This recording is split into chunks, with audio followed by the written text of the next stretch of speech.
আগামী নির্বাচন তফসিল ঘোষণার আগেই ছাত্রদের মধ্যে দুইজন উপদেষ্টা আছেন, আসিফ মাহমুদ এবং মাহফুজ আলম।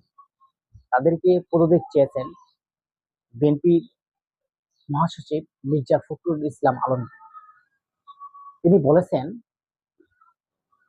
যে এই যে আগামী জাতীয় নির্বাচন, সেই নির্বাচন যদি নিরপেক্ষ হয় এবং সুষ্ঠু হয়, সেই জন্য আপনাকে এই বাংলাদেশের যে দুজন উপদেষ্টা আছেন, ছাত্র উপদেষ্টা, যেহেতু ছাত্ররাও নির্বাচন করবে, কোনো রাজনৈতিক দলের সেখানে কোনো নেতাকর্মী নাই, এবং যেহেতু ছাত্র দলের এনসিপি একটা সংগঠন করেছে এবং সেই সংগঠন আগামীতে নির্বাচন করবে, এনসিপির যে দল আছে সেই দল আগামীতে যেহেতু নির্বাচন করবে এবং তার প্রতিনিধি দুজন ছাত্র আছে, তাদের দ্বারাই কোনো নির্বাচন যেন প্রভাবিত না হয় এবং আগামী নির্বাচন যাতে সুষ্ঠু হয় এবং তাদের প্রভাব মুক্ত, এবং তারা যেন কোনো প্রয়োগ করে কোনো জোরপূর্বক কোনো সিল বা ভোট জোর করে নেওয়ার জন্য তারা শক্তিশালী হাতিয়ার হিসেবে কাজ করতে না পারে, সেই জন্য মির্জা ফখরুল ইসলাম আলমগীর দুই দুই যে ছাত্র উপদেষ্টার পদত্যাগ চেয়েছে। আমাদের কথা হচ্ছে এটির বিশ্লেষণ যে দর্শক এই মুহূর্তে যদি চ্যানেলটা সাবস্ক্রাইব না করেন, অবশ্যই চ্যানেলটা সাবস্ক্রাইব করে থাকবেন।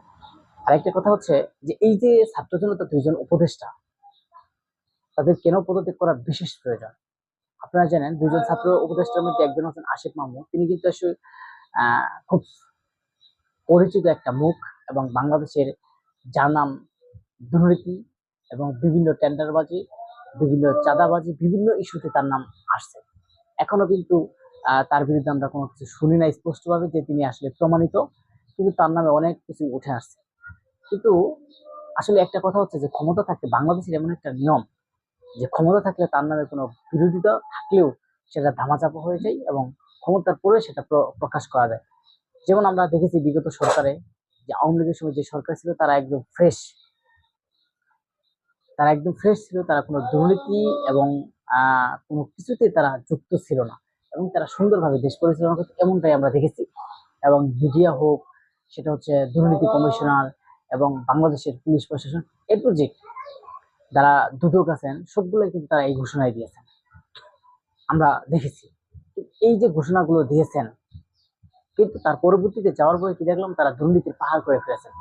তারা বিদেশে জমি করেছেন, টাকা পয়সা বাড়ি গাড়ি সব করে ফেলেছেন। এই যে একটা কথা, কিন্তু আসিফ মাহমুদের ক্ষেত্রেও তাই কিনা?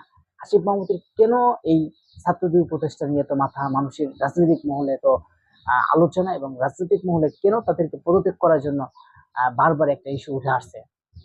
তার কারণ হচ্ছে, আপনারা জানেন আসিফ মাহমুদ কিন্তু তার বাবা জোরপূর্বক ভাবে মানুষের জমি দখল করে বিভিন্ন টেন্ডারবাজি করছে, এরকম বিভিন্ন ইস্যু কথায় উঠে আসছে। এই কারণে আবার তিনি হচ্ছেন যে আগামীতে এমপি নির্বাচন করবে এবং নির্বাচনের আগে তিনি পদত্যাগ করবেন, এটাও ঘোষণা দিয়েছেন। তিনি স্বেচ্ছায় বলেছেন যে আগামীতে তিনি নির্বাচন করবে। কোথায় থেকে নির্বাচন করে, কোন দল থেকে নির্বাচন করবে সেটি স্পষ্ট ভাষায় এখনো বলে নাই। যেহেতু তিনি ছাত্র প্রতিনিধির একজন লোক, তিনি আমরা মনে করি যে এনসিপি থেকে করতে পারে, এরকম একটা আশা আকাঙ্ক্ষা আমরা জানতে পেরেছি। তবে স্পষ্ট ভাষায় এখনো জানতে পারিনি যে কোথায় থেকে তিনি করবেন।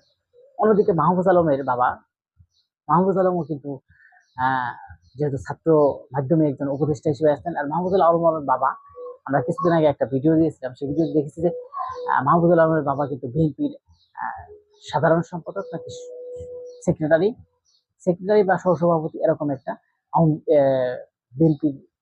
বিএনপি মূল ধরে তাদের ইউনিয়নের। কিন্তু তার বাবাও নাকি বলেছেন যে মাহফুজ আলমও কিন্তু এমপি নির্বাচন করবে তাদের আসন থেকে, এরকম গুঞ্জন শুনেছে। এখন তিনি বিএনপি থেকে করবে কিনা এনসিপি থেকেও করবে, এটাও আমরা এখনো জানি না। যেহেতু তার বাবা একজন বিএনপির কান্ডারি এবং 17 বছর বিএনপির সাথে জড়িত এবং বিএনপির হাল ধরেছেন, অবশ্যই আমরা জানতে পারি তিনি বিএনপি থেকে করতে পারেন। তিনি মির্জা ফখরুল বলেছেন যে স্পষ্ট ভাষায় যে নির্বাচন যদি ফেয়ারফুল নির্বাচন চাই এবং সুষ্ঠু এবং সুন্দর নির্বাচন চাই, তার জন্য ছাত্র দুই উপদেষ্টাকে অবশ্যই পদত্যাগ করতে হবে। এর জন্য তিনি স্পষ্ট ভাষায় বলেছেন যে তাদেরকে পদত্যাগ করার প্রয়োজন, এবং পদত্যাগ করলে আগামী নির্বাচন সুন্দর এবং সুষ্ঠুভাবে হওয়ার সম্ভাবনা বেশি, মানুষের মনে আকাঙ্ক্ষা থাকবে। না হলে তারা বাধ্য হয়তো কোনো সমস্যার সম্মুখীন হবে।